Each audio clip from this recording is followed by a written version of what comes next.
Hola, bienvenidos a Mal de Ojo. Come to me. Dos películas sobre el deseo y sus turbulencias se pueden ver en estos días. Una, la mejor, de lejos, es Nosferatu, de Robert Eggers. La otra es Baby Girl, Deseo Prohibido. Empecemos por Nosferatu, que es una revisión de la clásica y formidable película que dirigió el alemán Friedrich Murnau en 1922. Como se sabe, Murnau se basó, sin mencionarlo, en la novela Drácula de Bram Stoker, que se había publicado en 1897.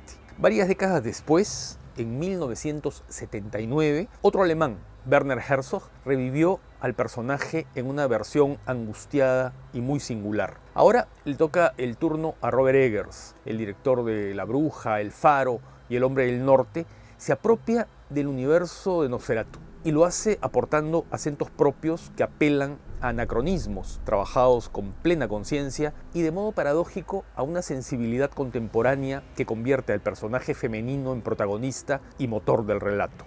Lo viejo y lo nuevo se entremezclan en esta relectura del clásico. Tradicional resulta la sujeción de Eggers a la estructura dramática de las narraciones vampíricas, que recorren toda la historia del cine. También pueden parecer extemporáneas las alusiones a los gestos rituales y a las mitologías propias del cine fantástico y de horror de todas las épocas, con referencias puntuales a antiguas películas como Fausto de Murnau, La Bella y la Bestia de Jean Cocteau e incluso King Kong en su versión original de los años 30. Pero a diferencia del clásico alemán, el personaje del conde Orlok no es aquí el ser que sale del sepulcro con el fin de corromper la pureza de la heroína, esa presencia femenina luminosa y lánguida que contrasta con la sombra del vampiro. Esa confrontación le permitió al director Murnau, a comienzos del siglo pasado, o del siglo XX, apostar al simbolismo de lo prístino y lo sublime acechado por lo corrupto y lo abyecto, que era un contraste típico del estilo del arte expresionista de la Alemania de la República de Weimar. Pero así como se distancia de la película de Murnau, el vampiro de Eggers tampoco se acerca al Nosferatu de Werner Herzog, que padecía la tristeza del ser eterno y cargaba el peso existencial insoportable de no poder morir.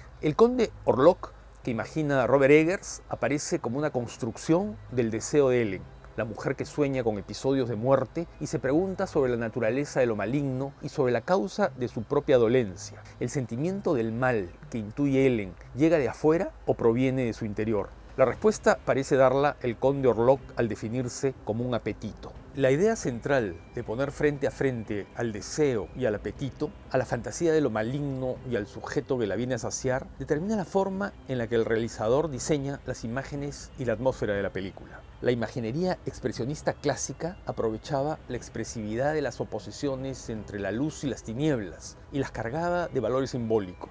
Para lograrlo, diseñaba imágenes en las que coexistían en el campo visual zonas de claridad o brillantez con manchas o salpicaduras de oscuridad.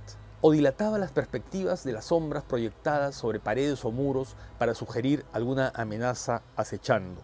Aquí, en el Nosferatu del siglo XXI, Eggers prefiere mantener una opacidad constante. Logra instalar una atmósfera visual turbia que atenúa los colores y evoca el blanco y negro de los orígenes. La fotografía es virtuosa y busca deslumbrar, es cierto, pero nunca resulta decorativa o cosmética. Por el contrario, se ajusta al sentido que nace del vínculo entre los personajes principales. Ellen y el conde Orlok no son necesariamente distintos, no exigen una iluminación contrastada. Están unidos por un lazo sombrío y lo funesto los define. Hasta podríamos decir que uno de los personajes es la emanación de la fantasía siniestra del otro. Lo cierto es que aquí se aparejan el deseo y la pulsión de muerte. Más radical aún es el tratamiento visual del vampiro, porque Orlok solo es una silueta y se mantiene siempre en el umbral de lo visible. Y a pesar de eso, el contraluz permite adivinar su talante masculino, su corporalidad contundente y su gesto dominante. Es la forma en la que se encarna ese apetito que llega para consumar un deseo desesperado y siniestro a la vez. El ambiente tenebroso da cuenta también del desconcierto que mueve a todos los otros personajes de la historia, confusos ante lo que ocurre. Como en todas las fantasías del horror gótico, al tambalear la razón aparece la perplejidad,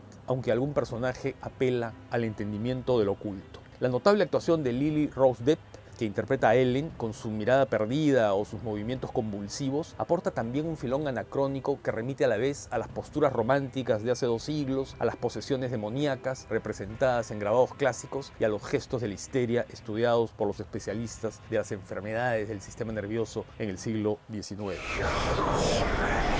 La otra película sobre los deseos que se satisface en medio de problemas y amenazas es Baby Girl, cuyo mayor y único interés es la solvencia de sus protagonistas, Nicole Kidman y Harris Dickinson, que se toman en serio los juegos de dominación sexual de vocación gimnástica y sus fiestas rave con estilo de videoclip.